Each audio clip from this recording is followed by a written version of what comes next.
Hey, this is Chattervast, and I just want to show you my garden and the cool tech, I guess, that we have installed in it. It's winter time, so nothing is alive, but what we have here, as you can see, there's 1, 2, 3, 4, 5, 6 beds, and there's plans for a 7th bed, but I don't know that we're going to install that this year or even next year because we've got a few other things going on. But basically it's about $50 a bed, I think, to put in the wood, these blocks, and also run the irrigation. So I have a little thing that I attach right here that automatically watered it about 3 times a day because it was pretty hot and dry this summer. And you can see the grass has come in to some parts of the area already. And what I had was put down a barrier of cardboard. You can see a little bit of it down there. So what we started with was I took a sod cutter, cut out this whole square, and then I put these blocks in. These are about $2.50 at any of your Home Depot or Lowe's and stuff like that. And then that's pressure treated wood. Some people say concerns about the copper treatment that they use on the pressure treated wood, but I've read that realistically it's negligible if there was anything. Most people say that it's not really the case anymore. They treat it with a different formula nowadays. But then I also have that line that I told you about, and that runs to each bed.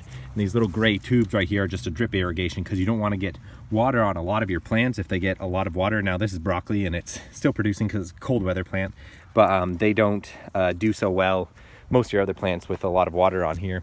But we're doing the square foot gardening method, and this worked out pretty well. We actually didn't do any treatments as far as pesticides and herbicides in the garden. So we'll see what we do next year, because our beans produced really well and our tomatoes, those became a bit unruly. But I think I'd like to plant some more peppers, probably focus on the beans again, and see if we can turn this profitable in a few years time. Because like I said, these are about $50 a bed to fill it with dirt and do everything that we did. Once we start actually producing compost, I won't have to put so much like fertilizer and things in it. But I'd say the self-watering was definitely worth it, and the raised beds was worth it because you have less of the whatever their weeds and stuff. Now you can see some of them coming through, chives and stuff, and little bits of grass and things coming through now.